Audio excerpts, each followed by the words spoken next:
There is only one time I've ever seen the Epic 7 community this pissed about any sort of thing that Smallgate was trying to implement into Epic 7. And I believe that was when I first started the game a few years ago during the pet snack era, where they added pets so that you could auto-repeat battles, and pet snacks would have to be used to auto-repeat, and it was a horrible idea, and the whole community came together and completely crushed it, because if they didn't change it, then everyone would have quit the game because they were so mad, essentially. And I started the game and thought, wow, everyone's being really negative. This is kind of crazy. Like, I didn't realize people hated the game so much. Now, as somebody who's played Epic 7 for a long time, I've had my share of, possibly getting too mad at certain things, or maybe not being mad enough at certain other things. Traditionally, in Epic 7, the Korean community would be the ones that would rise up and get really mad over issues, but eventually they started getting mad over essentially every single issue, and sometimes it would be like a boy cry wolf situation, but it would sometimes be a little bit too much, but also they got things done. They would send trucks to Smallgate to protest and get really mad, and I would say overall that was a net positive for the Epic 7 player base. Now we have this new awakening system that's being implemented, and people seem to be really mad. I have my own opinion on how it is. I think it's not a really great system overall in its current state, but we'll have to wait and see. I'm more of the wait and see approach, even though I have a lot of misgivings about it. If you've been living under a rock, I made a video about it previously, but essentially you can now awaken characters again, giving them a ton of extra base stats and passives, and overall to try and bring these older characters back into the game, which sounds great. The one problem is they're going to add it to every new character, so you're going to have to upgrade all the old characters and every new character that's ever going to come out from now on. And it also requires imprints, which is a bit of an issue, to really get the full power out of your characters. So you have to get dupes of the character when they come out. So if a new character like Fumir comes out and you have to get a dupe, that's a big problem. That said, we don't fully understand the system and how generous it'll be, whether it's going to be really stingy or good. So I'm kind of waiting to see before I really either get super mad about it, or I'm like, oh, this is actually really okay, because we don't have all the info. We have bits and pieces from what they've given us, but we're not quite sure, what if they give us enough dupes, and what if it's generous enough? So that's kind of how I feel, but I want to talk about kind of everything surrounding this whole issue and what's been going on with it. So this was a post that was on the subreddit that's big, calling the MiHoYo effect is finally here, kind of like constellations and Genshin, which definitely is a huge problem. I'm not really a fan of that kind of stuff, but it's okay to have in Genshin and Honkai because they're PvE games, so it's not really that big of a deal. It's not the same as this, which is a PvP game, and I know everyone says esports omegalol, and I mean, you should, come on, it's a gambling gacha game, right? For God's sakes, right? But at the same time, it's a PvP gacha that's actually pretty damn good, so it's really disappointing to see this happen.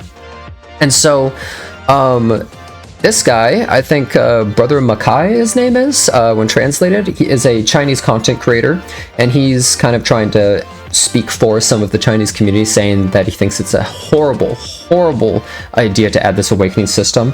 It seems like I've heard the Korean community is going to send some trucks to Smallgate to protest.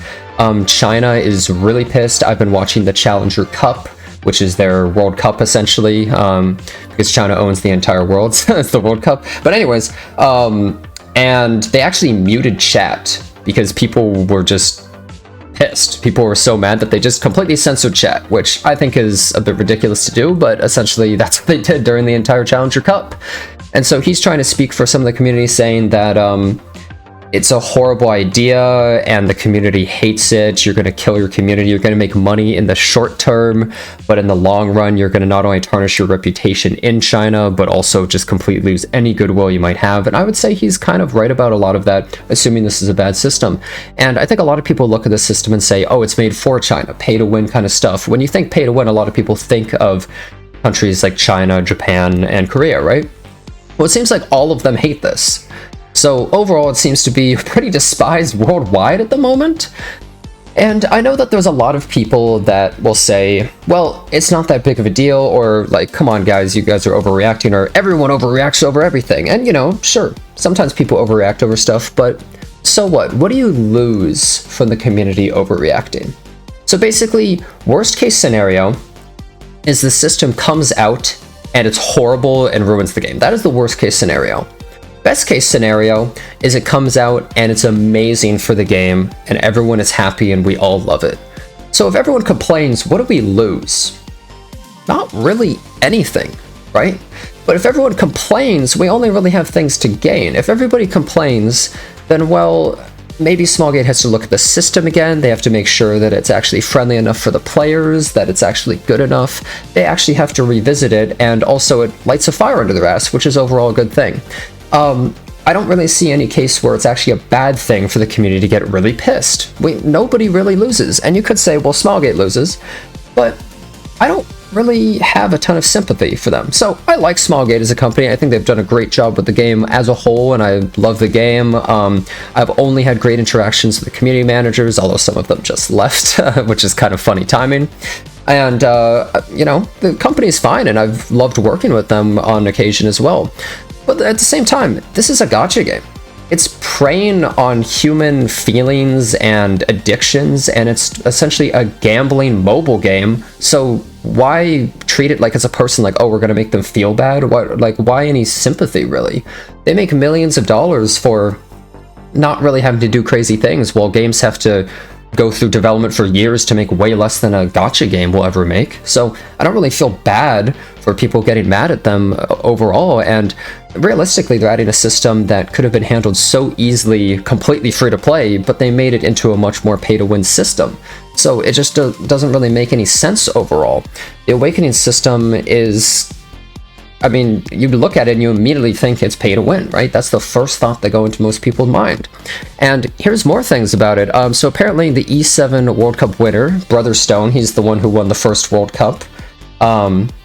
He says he's going to destroy his trophy. He already deleted his account, right? Like, that already happened in the most recent World Cup.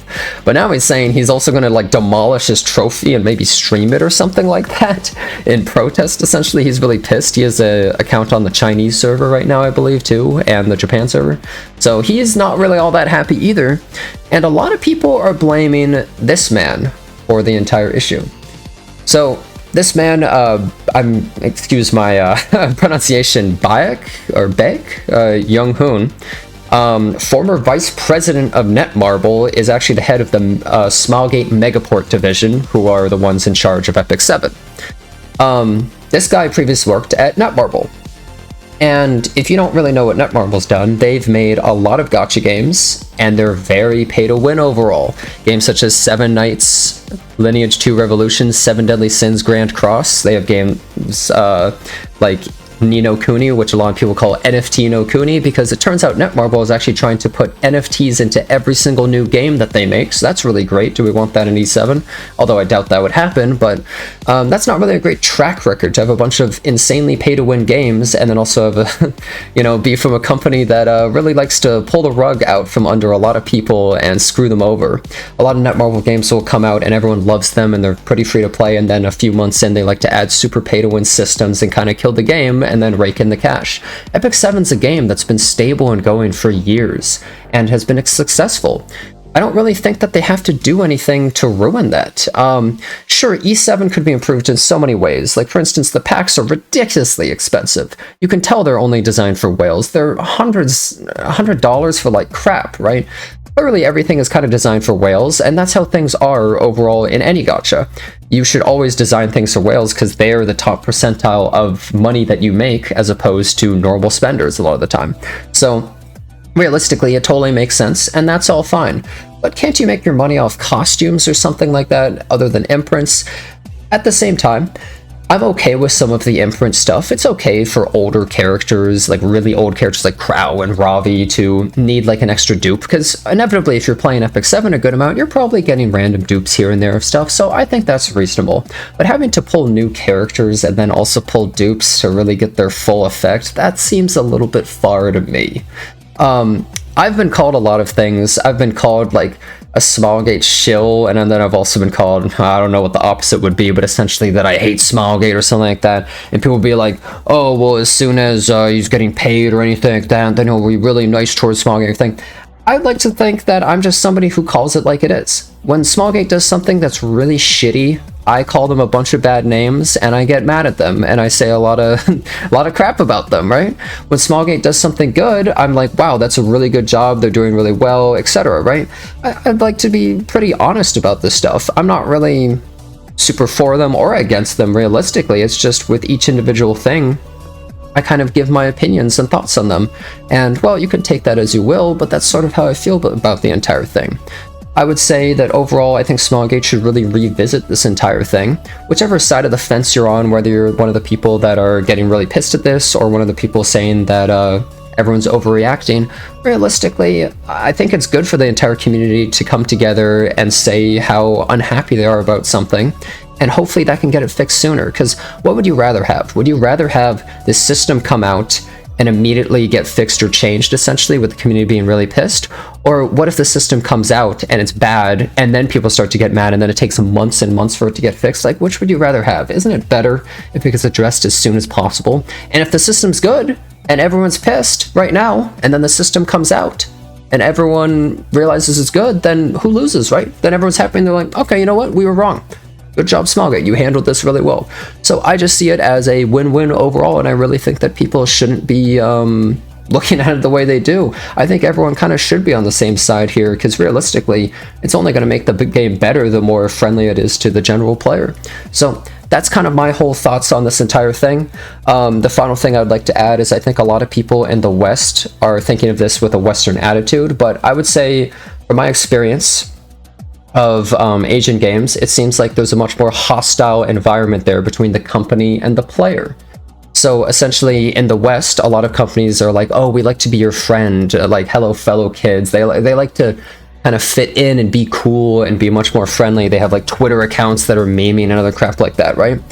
In Asia, they're much more professional business oriented, and it seems like the players for games will always piss on the company and be mad. It seems like the company will try and get away with anything they can until the players get pissed. Essentially, they won't ever try and fix or change things most of the time until people get mad.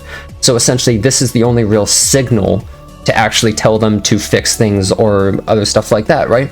Epic 7 in its first year was trash.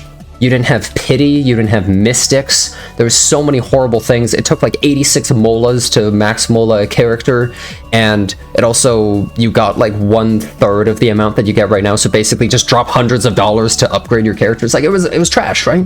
And only because the Korean community got mad did it actually get fixed. Same with the pet snack issue that happened around when I started the game. If people didn't get mad, those would still be in the game, and the game would suck ass. So seeing how many people are actually mad about this system, I mean, it seems like when the community gets this incensed over something, it's for a pretty good reason. So all in all, I kind of think that that's my full thoughts on this whole thing.